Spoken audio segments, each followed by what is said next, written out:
Hi friends, എല്ലാവർക്കും ഞങ്ങളുടെ mix and taste ചാനലിലേക്ക് സ്വാഗതം. ഇന്നത്തെ റെസിപ്പി റോസ് മിൽക്ക് കേക്ക് ആണ്. ഓവൻ ഇല്ലാതെ തയ്യാറാക്കുന്നതാണ്. അതുപോലെ നമ്മൾ ഇതിൽ ഒട്ടും എഗ്ഗ് ഉപയോഗിക്കുന്നില്ല. എങ്ങനെയാണ് റോസ് മിൽക്ക് കേക്ക് തയ്യാറാക്കുന്നത് നമുക്ക് ഈ വീഡിയോയിലൂടെ നോക്കാം. അതിനു മുമ്പ് എൻ്റെ ചാനൽ സബ്സ്ക്രൈബ് ചെയ്തിട്ടില്ലെങ്കിൽ ചാനൽ ഒന്ന് സബ്സ്ക്രൈബ് ചെയ്ത് കൂടെയുള്ള ബെൽ ബട്ടൺ പ്രസ് ചെയ്യുക. അതിൽ ഓൾ എന്ന് പറയുന്ന ഓപ്ഷൻ കൂടെ സെലക്ട് ചെയ്ത് വെക്കാം. റോസ് മിൽക്ക് കേക്ക് തയ്യാറാക്കുന്നതിനുള്ള ഇൻഗ്രീഡിയൻസ് ഞാൻ വീഡിയോയിലും അതുപോലെ തന്നെ ഡിസ്ക്രിപ്ഷൻ ബോക്സിലും കൊടുത്തിട്ടുണ്ട്.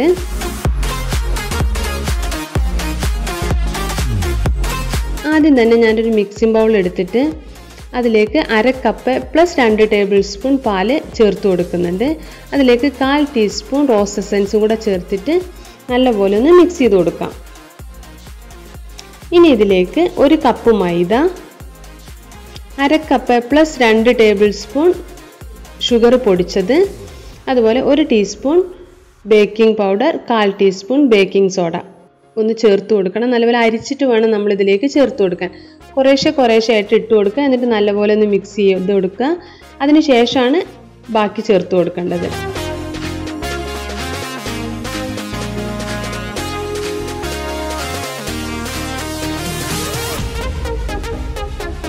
ഇപ്പോൾ ഇവിടെ 1/4 ഭാഗത്തോളം ഞാനിത് ചേർത്ത് കൊടുത്ത് നല്ലപോലെ മിക്സ് ചെയ്തെടുത്തിട്ടുണ്ട്.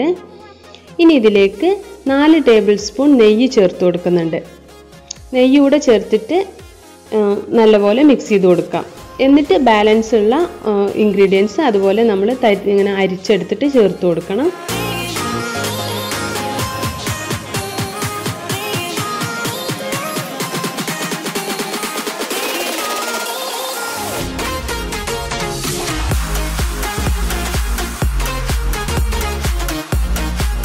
ഇപ്പോൾ എല്ലാം തന്നെ നല്ലപോലെ ഞാൻ മിക്സ് ചെയ്തെടുത്തിട്ടുണ്ട്.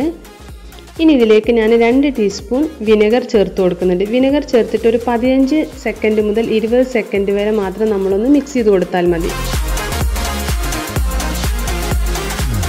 ഇനി നമ്മളിതൊരു കേക്ക് പാനിലേക്ക് ഒഴിച്ചു കൊടുക്കുകയാണ് വേണ്ടത്. ഞാനിവിടെ എടുത്തിട്ടുള്ള 8 ഇഞ്ച് കേക്ക് മോൾഡാണ് എടുത്തിട്ടുള്ളത്. 6 ഇഞ്ചിലുള്ളതാണെങ്കിൽ നമുക്ക് നല്ല തിക്കായിട്ട് നല്ല ഇതിൽ കിട്ടും. എൻ്റെ അടുത്ത് ഇപ്പോൾ 8 ഇഞ്ചേ ഉള്ളൂ. അതുകൊണ്ട് ഞാൻ ഇതിലേക്ക് ഒഴിച്ചു കൊടുക്കുകയാണ്. ആദ്യം ഒരു ബട്ടർ പേപ്പറൊക്കെ ഒന്ന് വെച്ച് കൊടുത്തിട്ട് അതിന് മുകളിലാണ് നമ്മൾ ബാറ്റർ ഒഴിച്ചു കൊടുക്കേണ്ടത്. ബാറ്റർ ഒഴിച്ചു കൊടുത്തിട്ട് ഒന്ന് അതിൻ്റെ എയർ ബബിൾസ് പോകുന്നതിന് ഒന്ന് തട്ടി കൊടുക്കാം. ഇനി ഞാനിവിടെ ഒരു പാത്രം ആദ്യം പ്രീ ഹീറ്റ് ചെയ്ത് വെച്ചിട്ടുണ്ടായിരുന്നു, ഒരു 10 മിനിറ്റ് മീഡിയം ഫ്ലെയിമിൽ. ഇനി അതിലേക്ക് നമ്മുടെ കേക്ക് പാൻ വെച്ച് കൊടുക്കുക. എന്നിട്ട് ആദ്യം ഒരു 10 മിനിറ്റ് മീഡിയം ഫ്ലെയിമിൽ ബേക്ക് ചെയ്യുക. അതിനുശേഷം 30 മിനിറ്റ് ലോ ഫ്ലെയിമിൽ.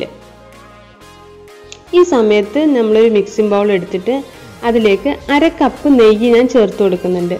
നമ്മുടെ ഇവിടെ വിപ്പിംഗ് ക്രീം ഒന്നും ഉപയോഗിക്കുന്നില്ല. നമ്മൾ തന്നെയാണ് ഇതിന് വേണ്ടുന്ന ഫ്രോസ്റ്റിംഗ് തയ്യാറാക്കുന്നത്.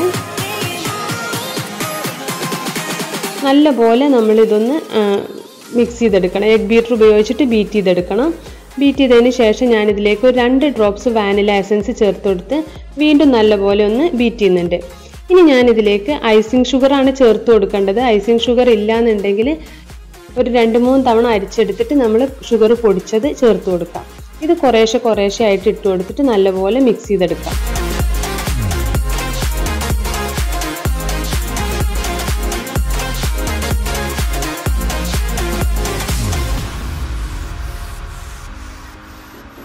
ഇപ്പം നമ്മുടെ ഫ്രോസ്റ്റിംഗ് ഇവിടെ റെഡി ആയിട്ടുണ്ട്. ഇപ്പോൾ ഏകദേശം 40 മിനിറ്റ് ആയപ്പോൾ നമ്മളിത് ഓപ്പൺ ചെയ്തിട്ട് നമ്മുടെ കേക്ക് നമ്മൾക്ക് പുറത്തേക്ക് എടുക്കാം. ഇതിന് മുകളിലുള്ള ആ ഒരു ബട്ടർ പേപ്പറൊക്കെ മാറ്റി നോക്കാം. നല്ല സോഫ്റ്റ് ആയിട്ടുള്ള കേക്ക് നമുക്ക് കിട്ടിയിട്ടുണ്ട്. നല്ല തിക്കാണെന്നുണ്ടെങ്കിൽ നമുക്കിതൊന്ന് കട്ട് ചെയ്തത് നമുക്ക് 2 ലെയറായിട്ടാണ് നമ്മൾ ചെയ്യുന്നത്. അതിനൊന്ന് കട്ട് ചെയ്ത് കൊടുക്കണം. നല്ല തിക്കായിട്ടുള്ള കേക്കായിരുന്നെങ്കിൽ നമുക്ക് കുറച്ചും കൂടെ ഈസി ആയിട്ട് കട്ട് ചെയ്യാം. ഇനി ഇതിൽ ഒരു പാർട്ടിൽ നമ്മൾ കുറച്ച് മിൽക്ക് ചേർത്ത് കൊടുക്കുന്നുണ്ട്. നല്ലപോലെ ഒന്ന് പാല് സ്പ്രെഡ് ചെയ്ത് കൊടുക്കാം. അതിനുശേഷം നമ്മൾ തയ്യാറാക്കിയിട്ടുള്ള ഫ്രോസ്റ്റിംഗ് ഇതിന് മുകളിൽ അപ്ലൈ ചെയ്ത് കൊടുക്കാം.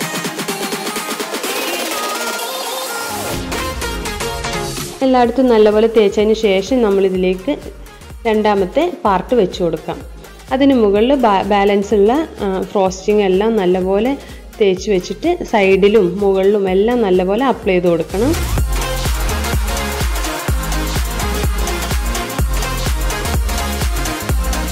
അപ്പോൾ നമ്മുടെ റോസ് മിൽക്ക് കേക്ക് ഇവിടെ റെഡി ആയിട്ട് കിട്ടിയിട്ടുണ്ട്. എല്ലാവരും ഇതൊന്ന് ട്രൈ ചെയ്ത് നോക്കുക. എല്ലാവർക്കും വീഡിയോ ഇഷ്ടമായി കാണുമെന്ന് വിചാരിക്കുന്നു. നിങ്ങളുടെ അഭിപ്രായങ്ങൾ നിങ്ങൾ എന്നെ കമൻറ്റിലൂടെ അറിയിക്കുക. അതുപോലെ വീഡിയോ ഇഷ്ടമായെങ്കിൽ ലൈക്ക് ചെയ്യാനും ഷെയർ ചെയ്യാനും മറക്കരുത്.